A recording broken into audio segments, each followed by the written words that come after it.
We are going live on Facebook and LinkedIn and YouTube every Thursday, 10 a.m. Eastern Time. It's about a 30-minute show, and we will cover anything accounting, tax, and general business to help you.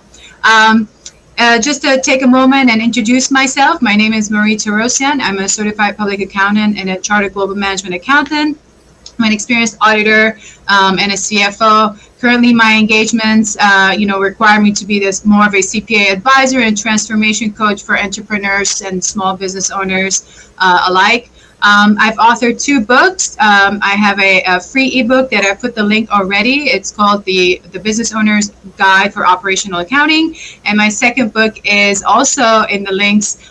You can purchase it on Kindle, and it's called The Complete Guide to Business Growth. And I've also created a very unique framework based on my experiences as an auditor and a controller and a CFO, and it's called Valuation MT, and that is the framework that I use to help $1 million businesses to get to their 10 million and more. Today, again, I have the privilege to share my knowledge with my colleague and my friend, Pedro Gonzalez, CPA. Pedro, the show is yours now. Introduce yourself to our audience. Okay, good morning. Yes, Pedro Gonzalez, CPA. I guess the line of the business that I work on primarily with the entrepreneurs is being a business and tax strategist. As I mentioned before, there's tax preparers and there's tax planners. What we like to do, just like Marie, is help businesses more from the strategic point on how to lower taxes, how to improve cash flow, and how to exit with the proper valuation of your business. So that's basically how we have created a synergy between Marie and I and able to help our clients in that fashion. I also have a free ebook. I unfortunately did not put the link. I will do so.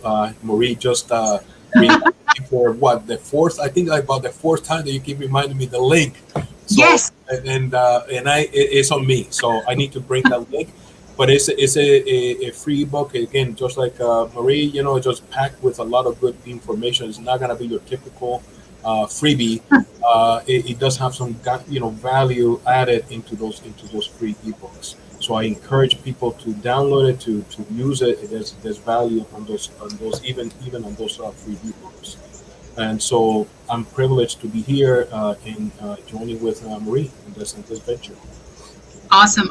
It's always good to have chats with you, Pedro. And then for those of us who didn't join us in the prior, episodes, Pedro and I met back in May of 2020, probably before, and then we started working together. We had a similar mindset, and our relationship as CPAs have grown, and our collaboration has gone to the next step. And then as we had all these interesting conversations, sharing our knowledge and our experiences that we had with each client, one day we just decided that was it. We should be recording ourselves, and there's so much information we're sharing, but we're sharing amongst ourselves, and it should be out there.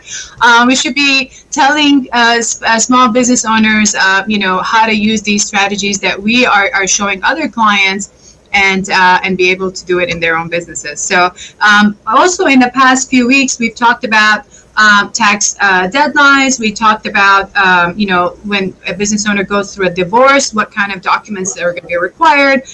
We've talked about when U.S. citizens are working overseas, and what type of tax requirements are still required of them. And a lot more. So if you haven't seen those, please go ahead and check those videos out too, and make sure you share, give. That's what we're doing here today. So for today's episode, we are focusing on self-employment, and of course, with COVID coming through, there's many people that lost their jobs, but they chose to become self-employed. But there's a lot of key things they need to do. So let's kind of define, Pedro, as a status. What does the IRS say about a self-employed status? Well, the self-employed, basically the mindset has to be one where the individual has control over the and it has a term, but it's like a behavioral. There's the behavioral. There's a financial. If the employer has financial control over this individual, does the employer has a behavioral control in the sense I can dictate how you will function, and there's so basically those are the two areas that is the main focus in a situation of either labor audit or the IRS is going to look at, how is the employer-employee relationship. So to be independent, then you need to, in essence, be able then to have control over the way that you will perform the service. Now, it doesn't mean that you'll do it whatever way you want. The contractor or the main company still will have some sort of influence on the delivery. Of course. But for example, in today's environment, we're doing a lot of work either remotely. Does this employer can dictate? No, you have to do it in my office. You have to do it. You have to either dress this way. We have a uniform. We have this, and so in those cases is what is kind of potentially shifted into a employee Correct. But so in general, without boring people or all the intricacies, but in general, those are kind of these two areas that they're going to be looking at. Yeah, I've had similar experiences, and something that also gets kind of blurs the lines, I guess, between being handled as an employee versus a contractor. When there's certain benefits that usually an employer would do for an employee or offer to an employee, but then I see sometimes offering to contractors, let's say health benefits, in the sense that let's say a reimbursement for health insurance for a contractor. Does that really fly as a contractor? Well, okay, but yeah, no, that's a good point. Sometimes it happens. Can he fly if it's offered to everybody? So Yes. you cannot Okay. selectively select Marie as an independent contractor and leave the rest of the other people in the same class and leave them out. So Got if you're going to offer it to one independent contractor, then you have to offer it to all of your independent contractors. So imagine a company that has, I don't know, 50 independent contractors really want to do that. So, Yeah. some of them are trying to, I understand reduce taxes. And so they want Marie because Marie is kind of more experienced and she can then be supervisor to my other contractors, but I don't want to make her an employee. But let me throw this kind of bet. So, and then that's a risk. But, I know that you and I have started this conversation and about the contractors, and it is a topic, it's nothing new. No. This issue, I'm sure you've gone through it. I have gone through it many, many times, and it is a delicate situation, and it's going to become more intense because, they're trying to look for increase our revenue base from the tax standpoint. We just passed this $1 trillion program, so where's the money going to come from? And I can assure you, it's not going to come. It's not going to come from the billionaires. Okay, so so let's get real about this. It's not going to come from there. So they're going to look for ways to tap into these different pockets, and they know that there is a possibility that if we audit some of these companies, we will find some contractors that can be classified as employees. Correct. And voila, right there we have tax money. Yes. Plus penalties and interest that we're going to assess to you. And that is the risk. You know what I mean?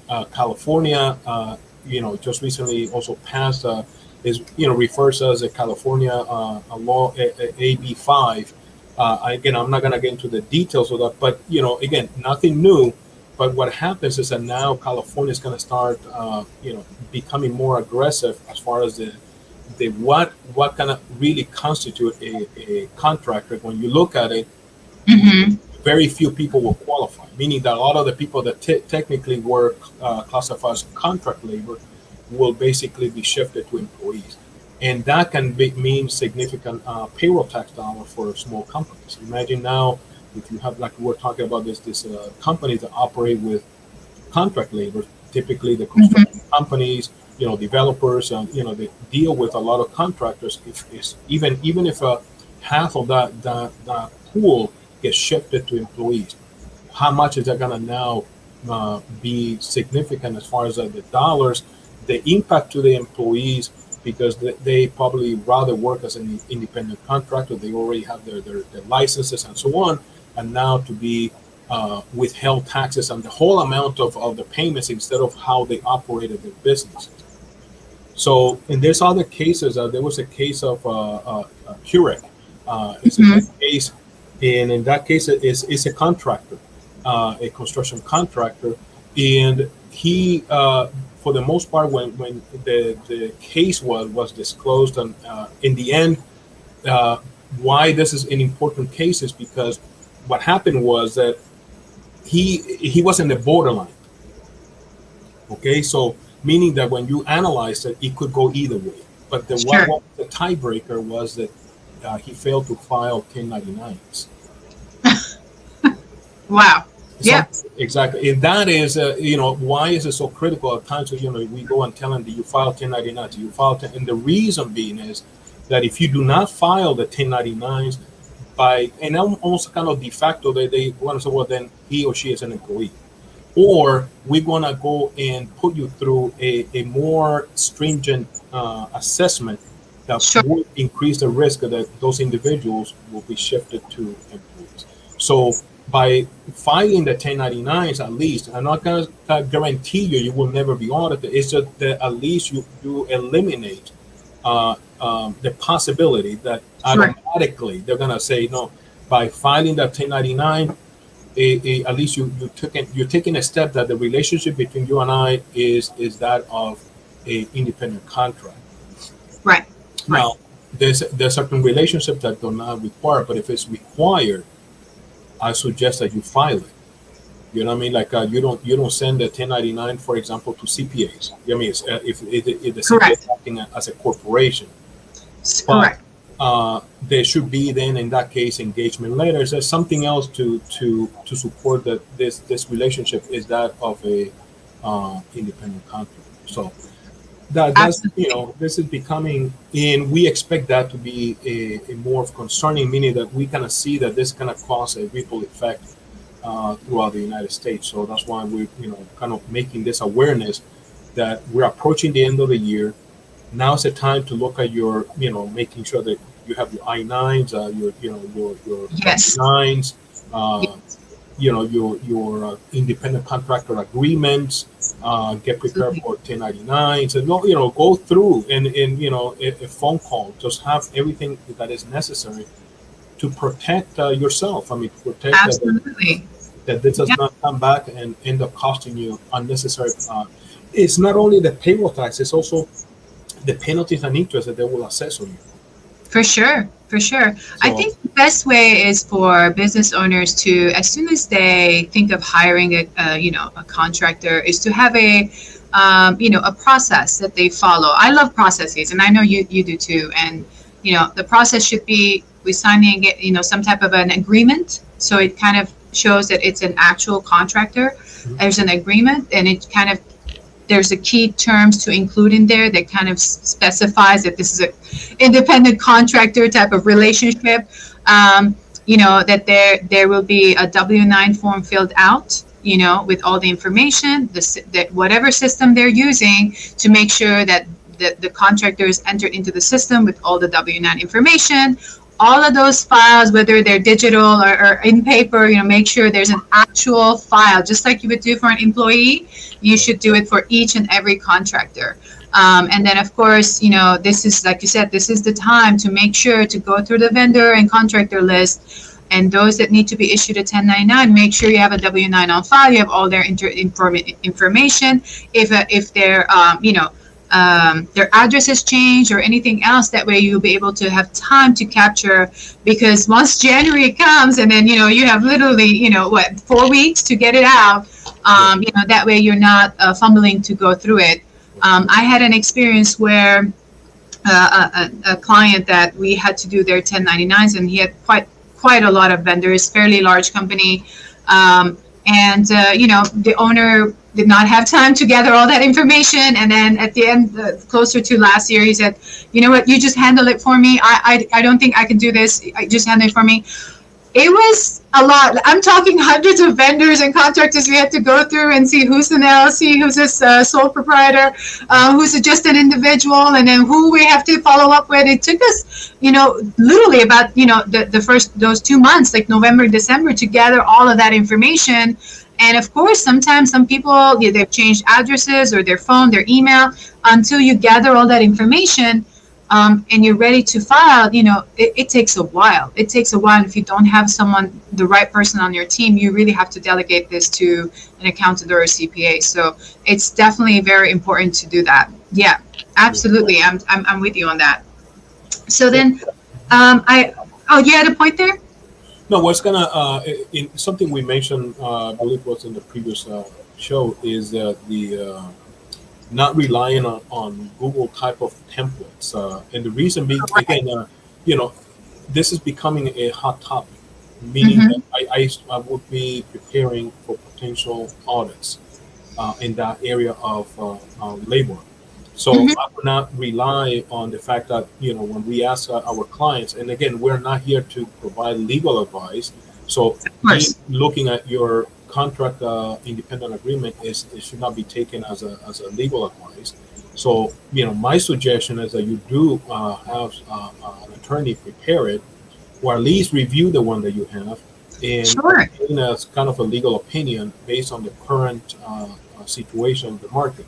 Because again, you might have had a template that maybe, even if it was prepared by an attorney, I don't know, 5 years ago, maybe there's a language now that is no longer applicable or something that is missing. And those, again, when they're coming to look for money, they're going to try to find something to make you stumble. And so it could be a small item. That's why I'm saying in the case of the current case, it was the lack of filing a 1099. Everything else was fine. Yeah. The individual filed, but he failed to file the, that's what, okay, so here we cut. And he lost the case because of that. And as you mentioned, having an onboarding system, I know that that's how you help your clients, is setting up all these systems and for success, and having an onboarding process. So when the new contractor comes on board, that you go through, in essence, a packet. You need to give me these documents and have them signed, because that's the best time to gather this information. And now, if this individual did some work for you, let's say at the beginning of 2021, that individual might not longer be even in the state. You know what I mean? And so now what do? You already paid them, and now you don't have the information to support that and potentially put the risk. Yeah, absolutely. And then another extension, it just popped in my mind, is regarding trainings. When an employer is doing trainings for all their employees, but then what about the contractors? Are they supposed to train them as well? Or how much of the training are they allowed to do? This is a gray area too, because, for example, a business owner may have a specific set of, process or something that they follow, and they would want the contractor to kind of follow the same process, and they do a simple training to follow that process. Yeah. What is that? Does that change the status by any means? By taking it as an isolated event, you could probably do it if everything else, again, you have a complete pack and everything is solid. And let's say and what exactly is the training? You know what I mean, that you're offering? It should not be a training about their skills that they're supposed to have. Now, maybe it's a training to prepare you so then you can perform the service that I'm asking you as a contractor to perform. That could be more general. Maybe the situation with COVID-19, and then maybe there's a training that we're offering not only to our employees, but also to our contractors. It's a general type of training, because now there's certain procedures that we want to make sure that there's uniformity in our team. And so maybe something like that you can get by. But, again, if you want to avoid, losing your case, I would, you should not be providing training. You should not be providing benefits. You should not be paying insurances for them or their licenses. You know what I mean? So don't get yourself in those situations where you're doing certain things that, in essence, they're employees. You're not restricting their ability to perform services for other companies.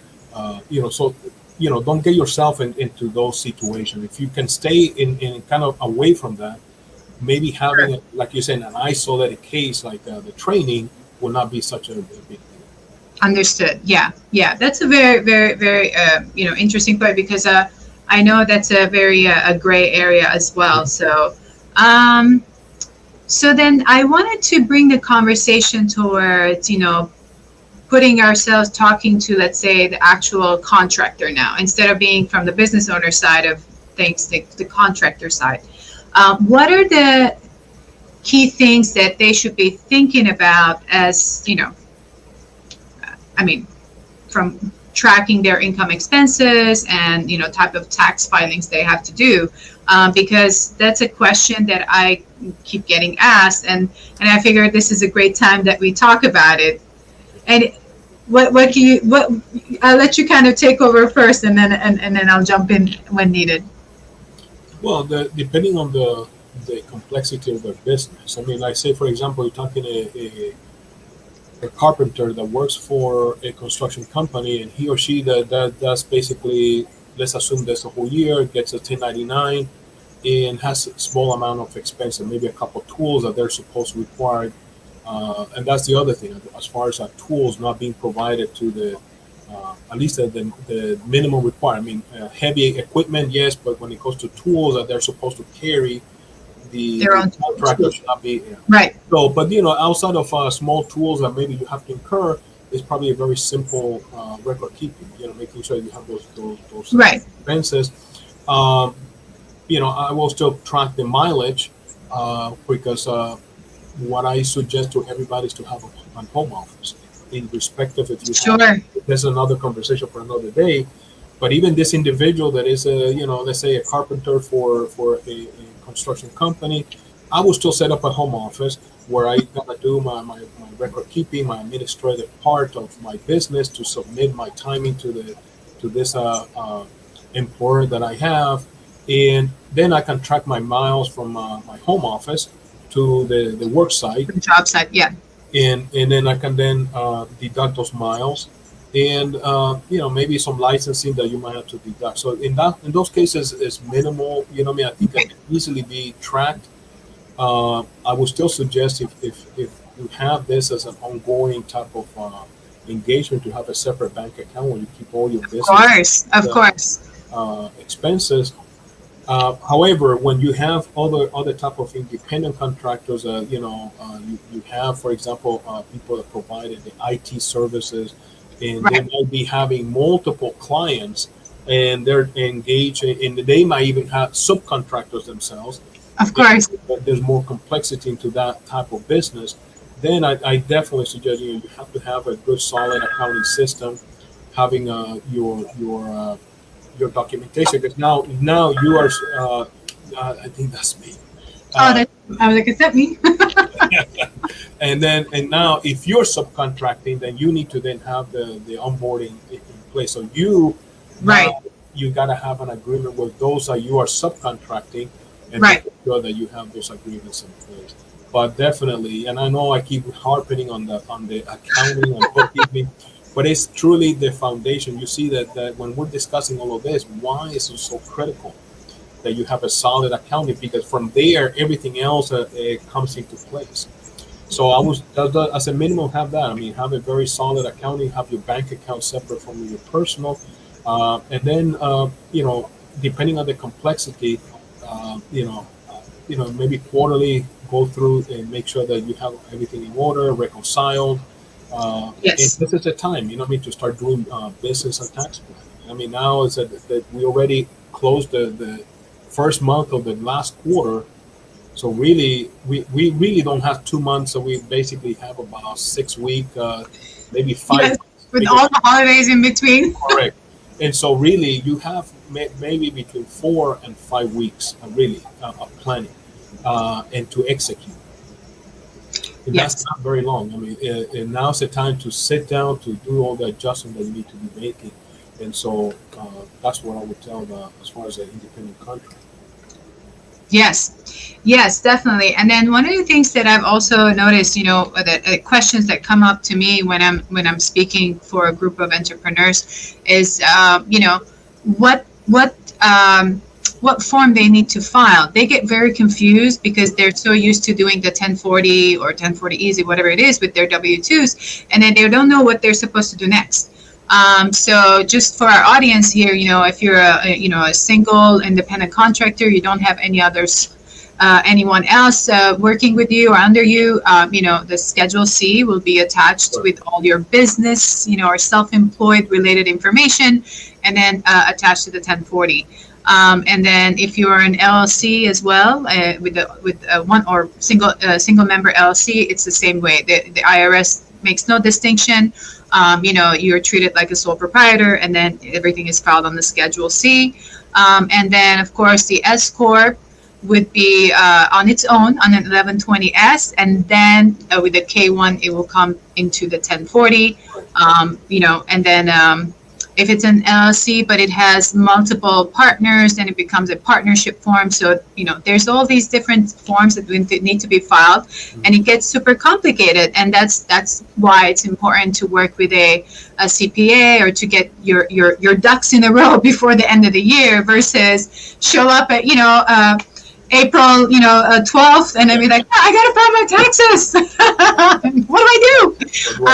At that point, it's just kind of too late. This is the time to kind of gather all your information. If you feel like you're missing something, just make sure to hire a reputable CPA or CPA firm, and let them help guide you through all the different documentations that you would need to gather to make sure you file your taxes on time.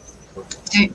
And, which kind of reminds me, I already talked about when you don't file your taxes or you're delayed and all that stuff, you guys can go back. There's it's episode 3 or 4, I believe, that we covered all that. So you can get a little bit more information on that as well. Yeah, exactly. So, again, if how much time we have left? We have a few minutes. Again, a few minutes. Being approaching the end of the year, now talking about the business and tax planning. Sure. Now's the time. Now's the time to organize your record keeping. As far as the accounting, making sure you have all of the deductions, because again, that's what's going to help you then later when it comes to tax planning. And that's the synergy between your accounting and your tax. If you have poor bookkeeping, it will result in poor planning. Because that's going to become the source to determine, is this really your profit or your loss for the year. And so if those are generating poor information, you're going to get bad calculation for taxes. The same if you're trying to do business plan, it becomes a source. So I suggest that now's the time to do that, do all the cleanup necessary. Any adjustment to implementation for tax planning, now's the time. You know what I mean? Absolutely. To something that recently I was having a conversation with somebody else, and they brought me the topic of Elon Musk. I don't know if you heard people in uproar. My goodness, this guy makes billions, and now he pays, I think it's something like 4% in tax. So. No, listen. The headline is correct, but it's not. And then what happens is that people don't. What happens is people don't understand that is what flows into your tax return is what's taxable. Correct. And this again, the key of tax planning is what flows into your tax returns becomes taxable. Now, what happens with a lot of these, wealthy people that you hear about? And actually, forget about Bezos and Musks. I mean, there's other individuals that are doing this. It's accessible to all of us. It's not exclusive. Oh my goodness, it's available to all of us. Absolutely. Basically, what it is what flows into your return. That's taxable. What happens is, and this is again when you do your training to your entrepreneurs, it's changing your mindset. Sure. What happens? Why is it you see these successful entrepreneurs that pays a little amount of taxes? Is because again their mindset. They're looking, how can I deduct this? Right. Because we understand the impact, the negative impact of overpaying in tax. So they're constantly finding ways of how can I lower that tax, because once I pay Absolutely. that tax, that money I have no control over it. Now, Absolutely. there's simple vehicle. I don't know exactly what Musk did, but I know some things that people do that can be done even for the average, the you and I. Right. It's available. You can this is what ties into one of the services you provide, and that is increasing the valuation of your business, even for private companies. Absolutely. Now, Musk have a publicly traded company, so yes, it's easier to securitize that and to use it for loans. Loans, you don't pay tax. So what somebody like Musk will do, he will take I'm guessing that what he did, he takes a loan against the shares. Now I have access to that now. See, what I have done is I took a capital asset, and that's why the wealthy love capital assets. Capital Yeah. assets are their friend. Yes. Of course. They don't expense so much. Correct, because I can use that now, and I can borrow against it. Now I have access to that, but I have not liquidated my capital asset yet. Exactly. Now I take this loan, and if I is smart, I use what? I develop more capital asset with that. I can buy Yes. real estate. I can do other things with that same money that I securitize with the capital asset I already have. It happens to be my business, which then Right. I contracted Marie. Marie helped me increase the value of my business. And now I go to the bank and I say to my Mr. Banker or Mrs. Banker, listen, I have this business that's successful. I have a team of professionals helping me increase my value. And now I would like us to borrow against that. Now, I'm not going to tell every bank is going to do it, but there's banks that Sure. will either be in a form of working capital or a line of credit Absolutely. secured by that. The asset, the capital asset. Yeah. Now, in your 1040, that doesn't show. You know what I mean? What it will show is maybe you took a salary of $100,000, Exactly. and you pay tax on that, and people are looking, wondering how's Marie she Right. multiply mushroom her business, and now Yes. she's like this entrepreneur. And how again, bottom line, don't hate on the Musk and the Bezos, and don't hate on Marie. You know what I mean? It's that they have developed they understand the game. And so what we ought to be asking is, how is it Marie doing it? How is it Bezos doing it? How is it Musk doing it? They utilize life insurance, they utilize nonprofits and private foundations. That is all available to all of us. So that's again the Absolutely. importance of tax planning, business planning. You know what I mean? How to structure your business so then you can maximize your profits, improve your cash flow, and then securitize some of those assets so that you can convert them into more capital assets. Yes, absolutely, absolutely agree with you. So I know we are running out of time, but I think this is a great area, and since it's getting close to year end, and tax planning is a really great area to talk about, and maybe this is a subject we can continue on with Yeah. next week's episode. Thank you so much for joining us, everyone. We really appreciate you. Please come back next Thursday, 10 a.m. Eastern. You can follow us again on Facebook, LinkedIn, or YouTube. But I also have put the link on a podcast. You can listen to us now on audio on your go, in your car, or wherever you are. And we appreciate you.